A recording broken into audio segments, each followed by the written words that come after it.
Okay, so this is Frank Acland from ECAT World, and I am going to be talking for the next little while with Hank Mills. Hank Mills is a longtime alternative energy researcher and independent correspondent, and has written numerous articles at ECAT World and elsewhere, especially dealing with the topic of LENR. So thanks for joining us, Hank, and welcome.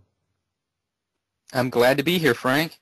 Okay, well, so things I want to cover today are sort of mainly connected with what we've been learning from Alexander Parkhomov. And I know you've been following the news, so what's your reaction to the news out of Moscow today that Parkhomov has been able to run a reaction for a lot longer than he has previously, and seems to be getting some quite positive results? It seems to be, a very positive indication that he has likely replicated what's called the Rossi effect. The data he seems to be producing, of course, we don't really have a third party yet that has openly came forward and verified Parkhomov's findings, but it seems like he has done what everybody's been hoping to try to do for so long, and that's replicate what Rossi has done with the ECAT. So it's very encouraging. Okay, and what do you think so far the effect on the LENR community might be, the work of Parkhomov so far? What's your thoughts on what he's done in relation not just to his own work, but on other people's work? If we can confirm that his data is indeed accurate and that he is producing not only a good COP, but also when he turns off the input power, he is producing heat after death, and at such high temperatures, basically it's confirming that a very robust, powerful, and most importantly useful version of LENR is pretty easy to replicate. He's basically using simple ingredients. In his case, ordinary nickel. He's used two different types of ordinary common nickel he obtained, and lithium aluminum hydride in a pretty simple reactor with fairly basic components and a power supply, and he has produced what seems like a massive amount of excess heat. And it should be very encouraging to anybody who has followed LENR ever since 1989, when the first cold fusion news came out. Basically, if this really is the Rossi effect, which it seems to be, and if this data is correct, if we can get collaboration and confirmation that he is really doing what it seems like he is doing, this is very exciting. It proves that replicating a functional LENR reactor with power levels that are industrially useful is fairly simple. Yes, there are some issues to overcome, such as hot spots or reactors failing, but overall, it's not some giant complicated device that requires huge amounts of effort. His replication just seems so straightforward and in some ways simple that it should be encouraging to any scientific researcher or academic or professional chemist or physicist that is interested in producing such a device and seeing the evidence for themselves with their own eyes. Yeah, so you think, are you somewhat surprised at how simple it is? Well, again, we need additional third parties replicating, because although the evidence from Parkhomov seems very strong, it hasn't been verified by another third party. But if it is verified, to me, I am a little surprised that it just seems so simple. Over the years, there's been so much speculation about how Rossi does it, how Rossi has achieved such high levels of output. What's his catalyst? What secrets does he use? However, this system built by Parkhomov, based on the Rossi effect, based on the Lugano device that was tested, is just super simple. He used just ordinary nickel, whatever he could get his hands on, one ordinary chemical that's available all over the place in probably any college research laboratory, lithium aluminum hydride, puts it in a basic reactor core made out of alumina, and he uses Inconel resistive heating elements and pumps in alternating current, and he seals it, and he gets out massive excess heat. It's really surprising that it seems so simple, and that so far it seems like the exact type of nickel may not be quite as important as we once may have thought. And all of this needs additional verification, which is what I hope the LNR community will really work together on obtaining. But yes, I am surprised.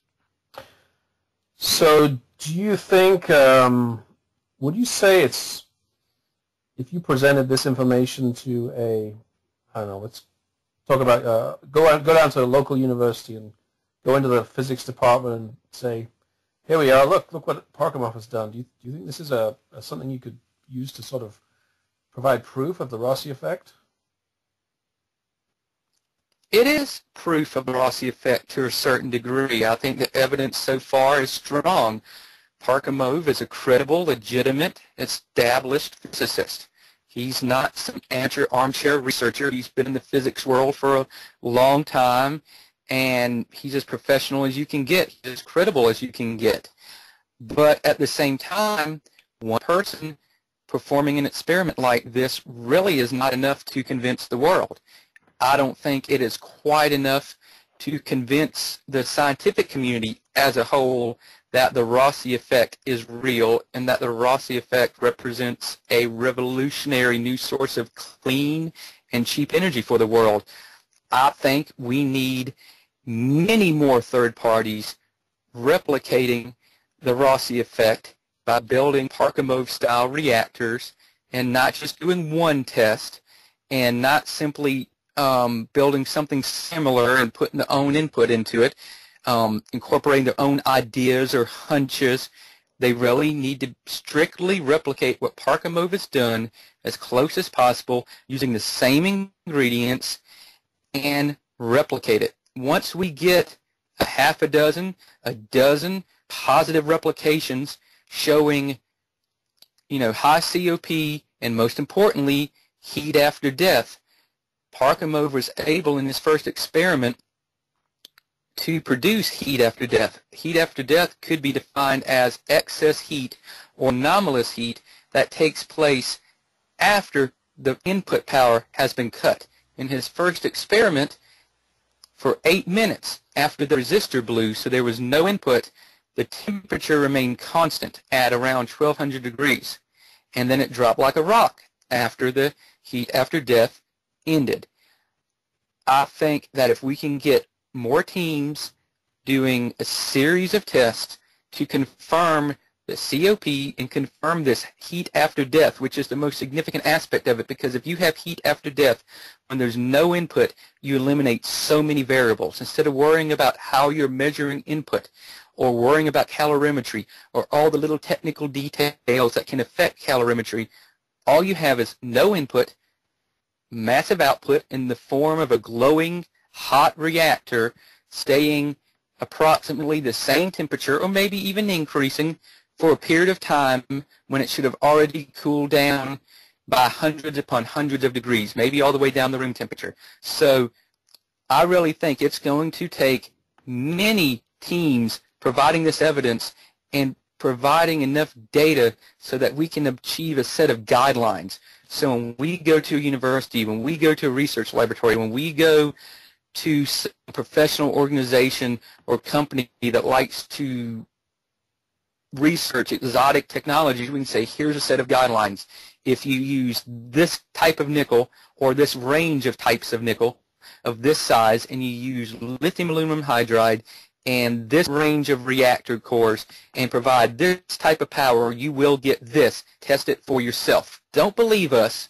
Look at this evidence, of course. Look at what already has been done, but test it yourself. Look at the evidence. Look at the massive heat after death that should not exist if this was a chemical reaction, and then report your results, positive or negative, just like Rossi likes to say, positive or negative. Test it yourself. report the results to the world, and come up with your own conclusion. That's what we need to be able to do. We're not quite there yet, but I think with Parkhomov, what he has produced so far gives us a good start, but we have a long way to go. Okay, so talking about heat after death. Now, this is Rossi has said that his control system runs. It allows the ECAT to run in what they call self-sustained mode. Is that the same thing as heat after death? Okay, this is where it gets a little technical and explain this. Heat after death, by the most strict of definitions, would be any detectable heat that is anomalous or should not be there once the input power is cut off. So you could have a reactor dropping in temperature after the input power has been cut off.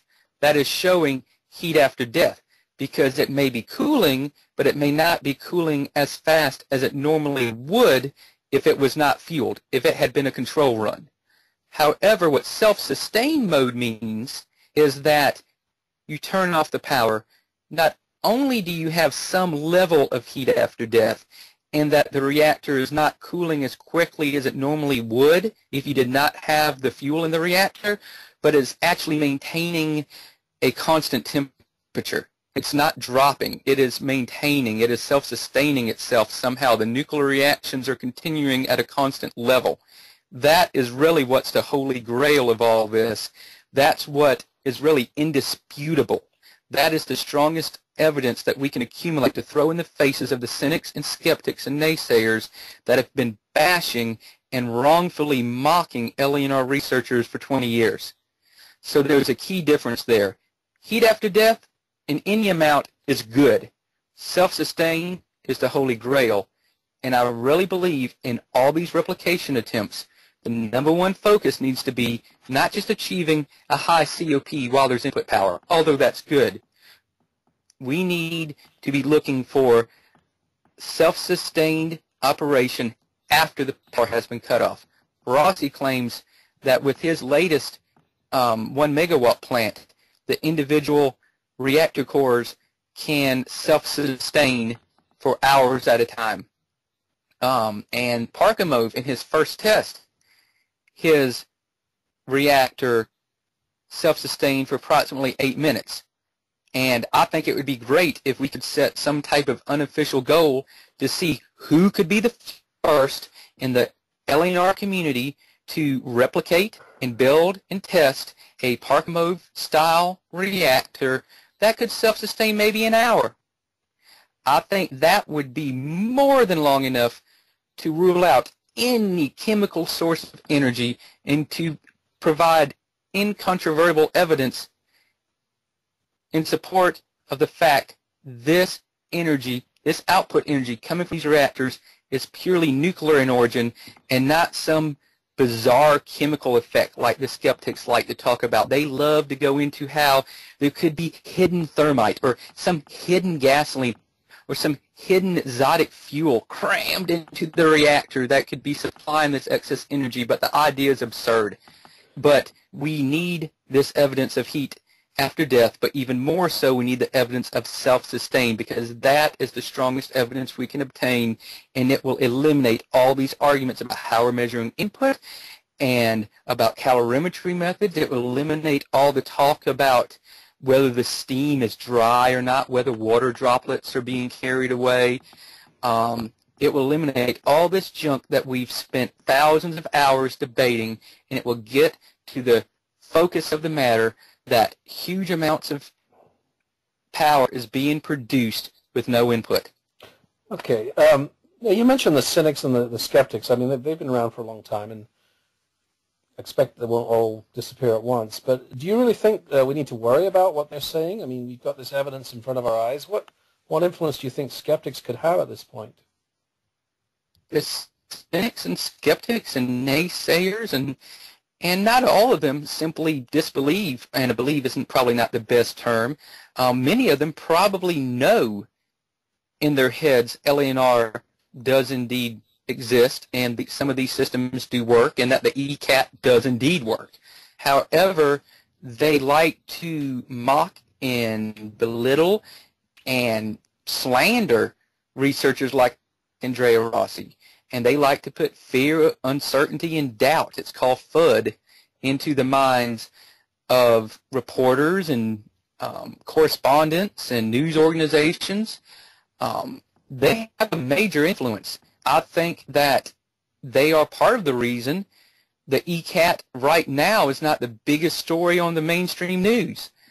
I think they put fear in the minds of these news agencies that if they do report positively about the ECAT or they do report positively about LENR, that someone else is going to come up and say, oh, don't you know that's snake oil? Oh, don't you know that hasn't been proven?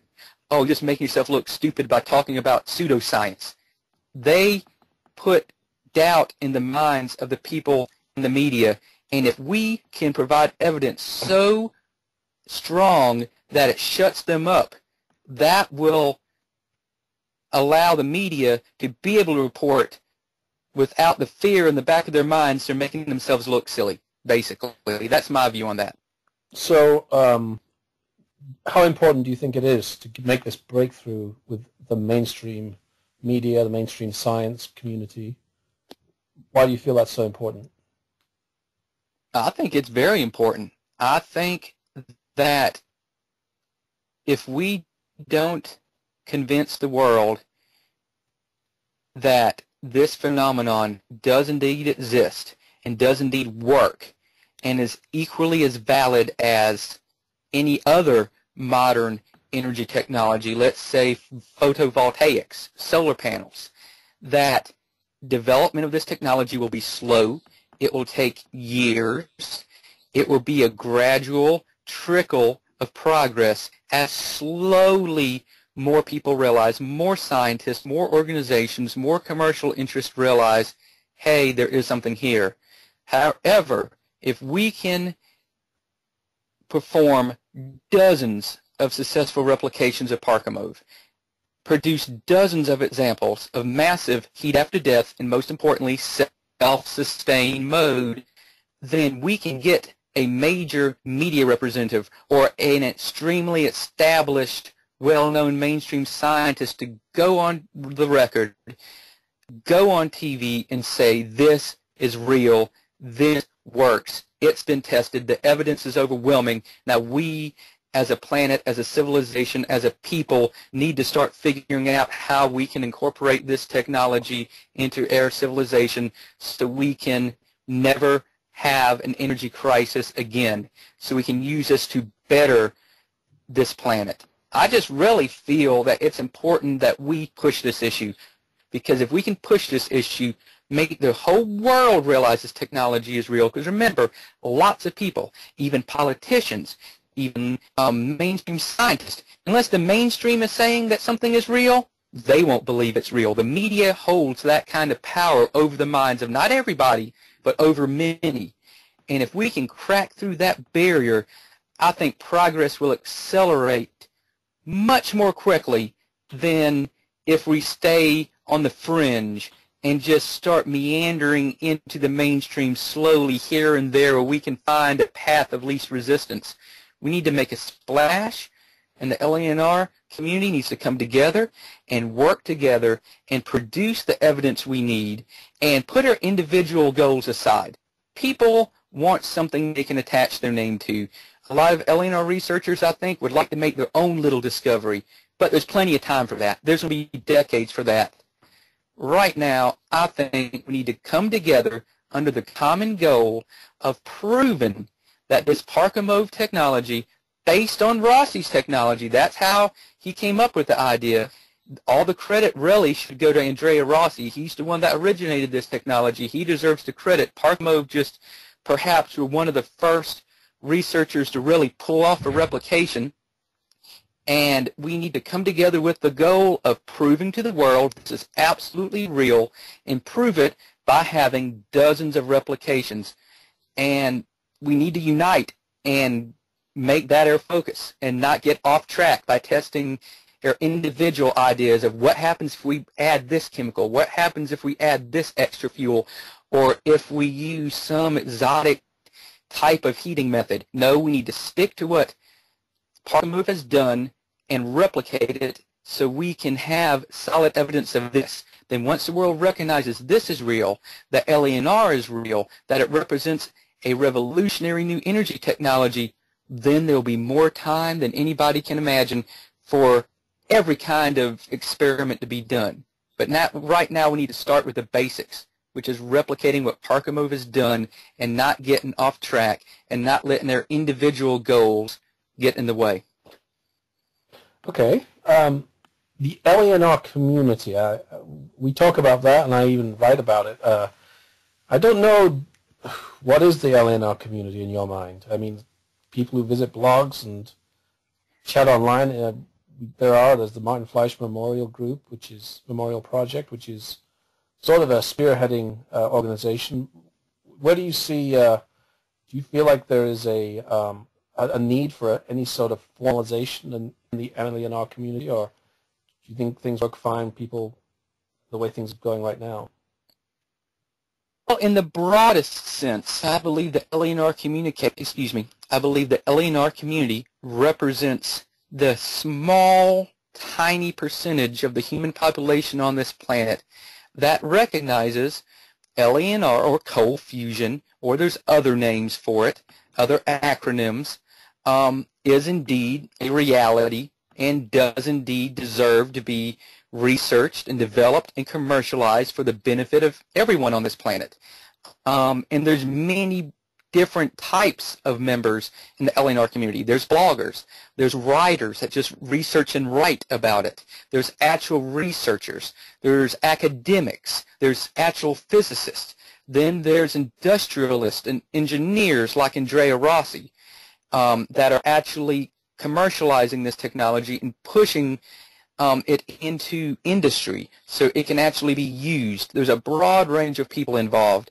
I don't think we actually need one formal LENR community organization that we all have to have a membership card for. I don't think that's necessary. I don't think that's required. I don't think there's a need for that. But right now, it's a critical time for the LENR community because we're at the point we have strong evidence for LENR, but we may not have what we really need to push it into the mainstream. So I think the LENR community as a whole needs to set a priority of verifying Parkhomov, performing replications, openly sharing the data, not holding anything back, openly sharing it, and of course pushing for examples of heat after death and, most importantly, self-sustained operation so that we can accumulate that data, put it in a package, put it online, and be able to say, here, when we want to go to a local college or a research facility and there's scientists there, we say, here's all this data. Here's a site with dozens of replications of this very simple reactor. Look at this. You'll have all the information you need, all the guidelines, all the data. You replicate it and look at the evidence yourself and report back. And I think that needs to be our goal. What would you think about the idea of maybe a list of instructions is good, but how about handing them a kit and saying, here's everything you need, put it together and see what happens? Well, kits are a good idea. Kits are a good idea. However, there's issues with kits. I mean, obviously, there's probably some regulatory issues with obtaining certain chemicals, and there's no really exotic, crazy chemicals involved in this. Again, it's basically just nickel and lithium aluminum hydride, but still, there's safety issues with lithium aluminum hydride. It can be toxic if one breath of it can, send you into the hospital or, in the very worst case, kill you. It's not extremely dangerous in one sense, but if improperly handled without regard to proper safety precautions, it can result in major injury.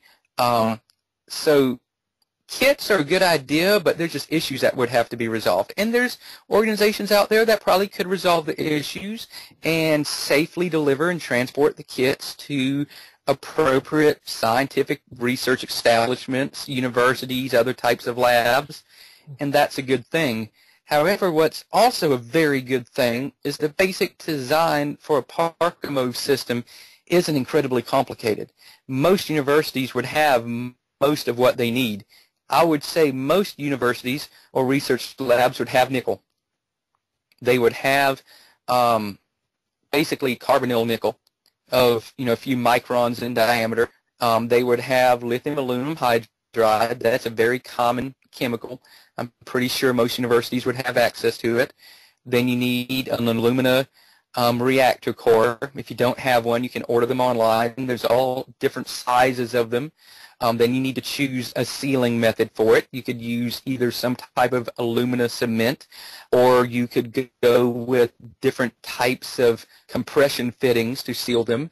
And then basically you just need a resistor wire. For example, you can use perhaps Inconel, but even better, a higher temperature resistance wire would be Canthal A1. I believe that it can operate at 1400 degrees Celsius for extended periods of time in atmosphere. And then you just need an alternating current power supply, AC power supply. And of course, whatever kind of calorimeter you want to build, or you need thermocouples to measure the temperature. But basically, it's fairly simple. It's not a hot fusion reactor. It's not even as complicated as many of the cold fusion reactors people have been trying to build for a couple decades now. This is a very straightforward, very basic system that seems to work wonderfully, that seems to produce massive excess power, that seems very likely to confirm the Rossi effect is indeed real and it works. So the issue with kits is that's a very good idea, and I hope there's organizations that do push forward with kits. However, just having a set of instructions and guidelines, maybe just a couple pages, maybe a couple-page document, a brochure with the basics and links to more details that people could just go to the local universities and give 50 copies to the physics department or the chemistry department and distribute it. I just believe we need to have enough replications done, enough tests done, so that we can build up a set of guidelines so we can have instructions that if you build a reactor within these guidelines, if you prepare the fuel within these guidelines, that then if you add this type of input power in the form of heat with this type of alternating current, you will get the effect. And once we have that, we can spread it far and wide, and basically the number of replications will go through the roof until LENR is the #1 topic on every cable news network. Fox News, CNN, every single cable news station will be talking about this because it is that significant. This blows any advance in solar power out of the water. It blows wind power out of the water. This LENR technology has the potential to make every current form of energy production obsolete. Maybe not immediately, maybe not in the first year, maybe not in the first 5 years, but very quickly it will become the cheapest form of power, the safest form of power, and the most useful form of power out there for almost every application. So we just need to unite the LNR community so that we can get these replications done and we can get the information we need to give to the researchers and academics that need to prove it for themselves.